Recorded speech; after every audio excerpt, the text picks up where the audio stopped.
दोस्तों नमस्कार। दोस्तों यदि आप प्याज का बिजनेस करते हैं, आलू का बिजनेस करते हैं, आलू प्याज का बिजनेस करते हैं, ठेला पे बेचते हैं या कहीं मजदूरी करते हैं, मार्केट में काम करते हैं, तो आप इसको पार्ट टाइम के रूप में भी ले सकते हैं, जो हम आइडिया बताने जा रहे हैं। और आलू प्याज का बिजनेस अगर आप करते हैं तो आप 50,000 रुपया तक आप मंथली कैसे कमा सकते हैं, ये बेस्ट आइडिया है और बेस्ट फार्मूला है। दोस्त, आप प्याज का ऑलरेडी बेच ही रहे हैं मार्केट में, आपको करना क्या है? सिंपल सा छोटा सा खर्च से आप अपने आमदनी को डबल ट्रिपल कर सकते हैं और 50,000 रुपया मंथली तक कमा सकते हैं। चाहे आप लेडीज हैं, जेंट्स हैं, इससे कोई फ़र्क नहीं पड़ता है। आप पढ़े लिखे हैं या नहीं पढ़े लिखे हैं, उससे कोई फ़र्क नहीं पड़ता है। आपके पास पैसा है एक्स्ट्रा या नहीं है तो भी उससे फ़र्क नहीं पड़ता है। थोड़ा सा पूंजी तो आपके पास होगा ही, क्योंकि आप पहले से बिजनेस कर रहे हैं। तो 300 400 500 रुपया तो डेली कमाते होंगे ना, 200 रुपया तो आपका सेविंग होता होगा ना। दोस्त, आप किसान हैं तो ये आपके आय को बढ़ा सकता है और आपके जीवन को बदल सकता है। आप लाख रुपया महीना भी कमा सकते हैं इस बिजनेस आइडिया को, फार्मूला को अपना के।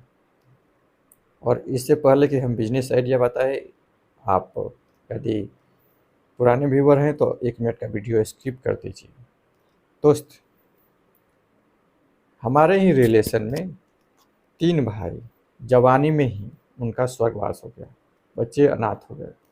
चूँकि हम फार्मासिस्ट हैं, केमिस्ट हैं और हमारा एनजीओ भी चलता है बच्चों की सेवा के लिए, तो हमारा रिस्पॉन्सिबिलिटी है कि हम ये चीज़ बताएं, जागरूक करें लोगों को। दोस्त, WHO के अनुसार हर साल 80 लाख से ज़्यादा लोग का स्वर्गवास हो जाता है नशा के कारण, गुटखा के कारण। मतलब 1,60,00,000 बच्चे अनाथ होते हैं। दोस्त, यदि कोई माता पिता नशा करता है, गुटखा खाता है, जो भी करता है, नशा के कारण अगर उनका स्वर्गवास हो जाता है और उनके बच्चे अनाथ हो जाते हैं, तो उनका जो बच्चे जो अनाथ होते हैं उनका जिम्मेदार कौन है? जो बच्चे अनाथ हो जाते हैं 1,60,00,000 के लगभग, 1,50,00,000 के लगभग जो बच्चे अनाथ होते हैं, उनका जिम्मेदार कौन है? उनका दोषी कौन है? और दोस्त, आपको कमेंट करके बताना है, हम ऑप्शन दे रहे हैं। माता पिता स्वयं जिम्मेदार है या दोस्त, पड़ोसी, रिश्तेदार जो नशा करने के लिए प्रेरित करते हैं और प्यार से उनके जीवन को बर्बाद कर देते हैं, या जो नशा का प्रचार करते हैं, या चौथा जो नशा के प्रचार करने वालों को फॉलो करते हैं, या पांचवा सरकार। और दोस्त, आपको कमेंट करके ये भी बताना है कि आपके देश में, आप गूगल में सर्च कर सकते हैं, आपके देश में नशा का कारण कितने लोगों का स्वर्गवास हो जाता है। उस आधार पर आप कैलकुलेशन कर सकते हैं कि कितने बच्चे अनाथ हो जाते हैं।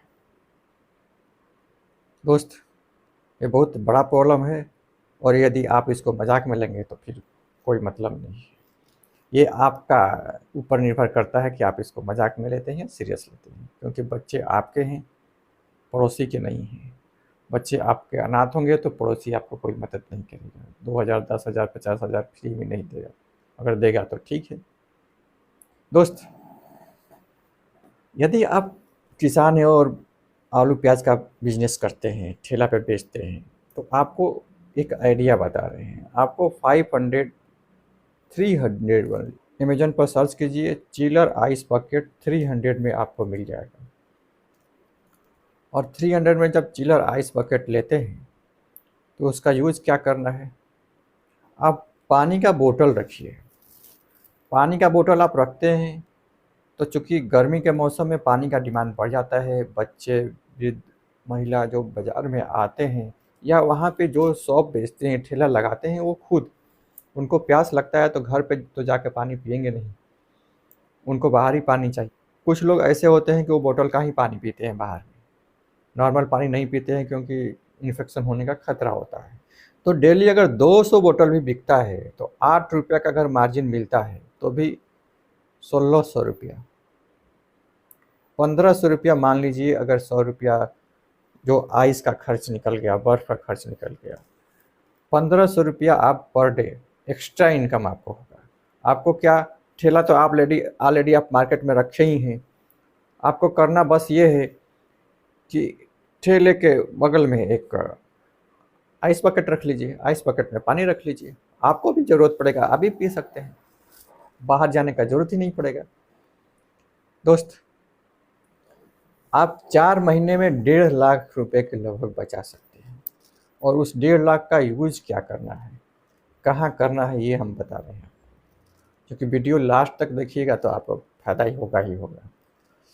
दोस्त, 1.5 लाख का फिर आप अगले सीजन में जब प्याज का पैदावार होता है तो अच्छे किस्म का प्याज आप कोल्ड स्टोरेज में रखिए, अच्छे किस्म का आलू आप कोल्ड स्टोरेज में रखिए।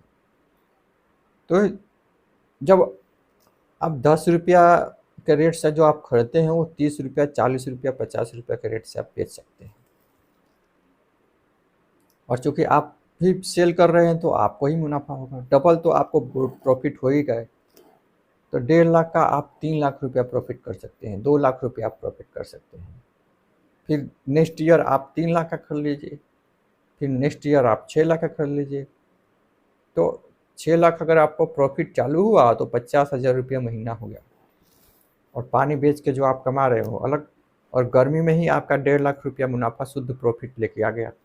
तो उस पैसे को आपको पैसिव इनकम के लिए खर्च करना है।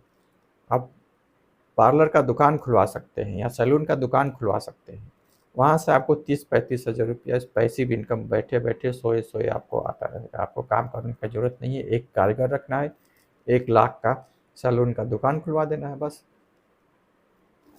और दोस्त, ये बिजनेस आइडिया अगर अच्छा लगा हो तो इसको दबा के शेयर कीजिए, अगर नहीं अच्छा लगा हो तो आप कमेंट करके ज़रूर बताइए। Thank you.